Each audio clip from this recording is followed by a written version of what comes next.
Hey guys, I'm going to do a little run of stories of gang stalkers, okay? Used by the system, Victorian Police, the drug courts, to get at me because I was a whistleblower. I was asked to be a witness against what they called one of their own, which happened to be a prison officer who got himself in some criminal and IBAC investigation bother of his own.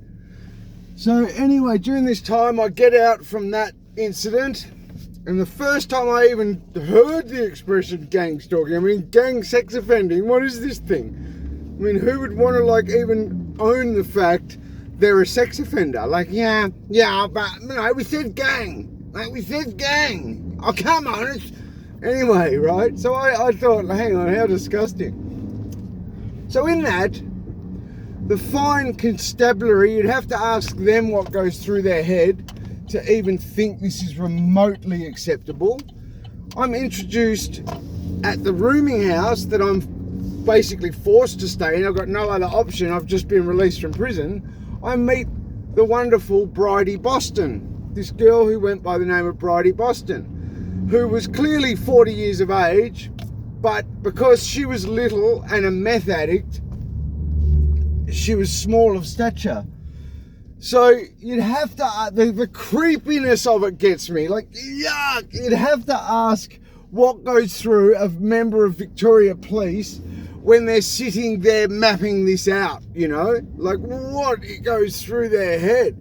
And don't forget, I was a petty, minor criminal at best. Just literally most of my criminal activity came from feeding myself when I was homeless, dealing with addiction and that level of criminality. Non-violent. I don't have violent charges. Anyway, so you'd have to ask the Victoria Police's finest what goes through their head when they see a drug addict, like a meth addict, a bad meth addict, sex worker, and they think, right, we're going to use them like this. That to me is abhorrent. Don't worry about pimps and drug dealers, but when our own police are doing it, not to solve murders even, not for some half-just reason, just because there's this person, this character exists who's struggling with addiction and will in effect do anything, literally do anything to continue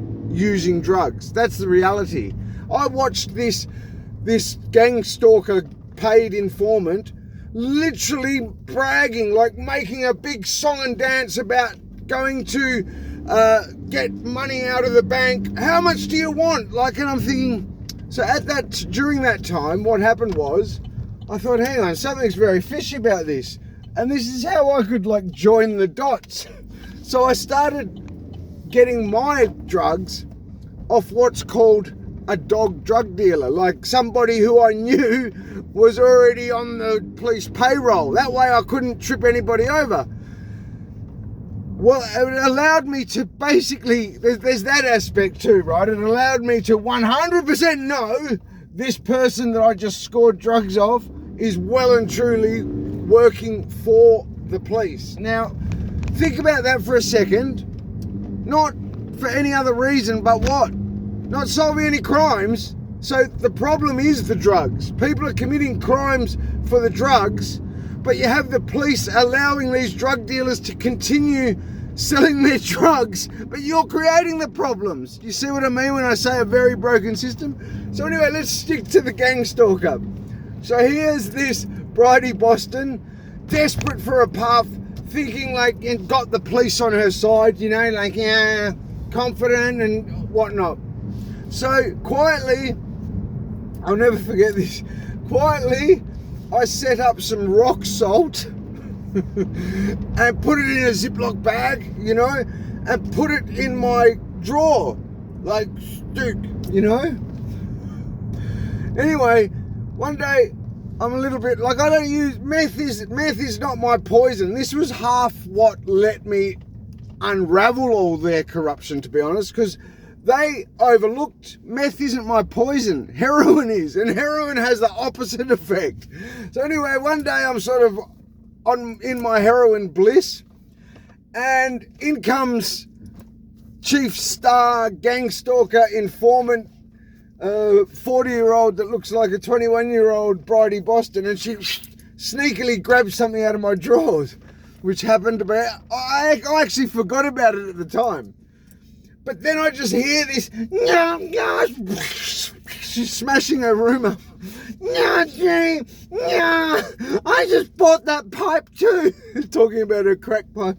So she's put the rock salt in that she's stolen off me, burnt it, ruined her crack pipe, and then smashed her room up. And then about a day later, what did you do that for? I said, oh, well, just in case anybody, like she asked, not like that though, she asked like, why do you keep the salt in there?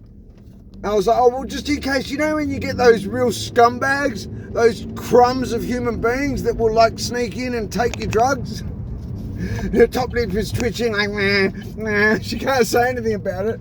That was my first introduction. That caliber of human being was my first introduction to Victoria Police gang stalkers. I've got more, guys. Stay tuned. Speak soon.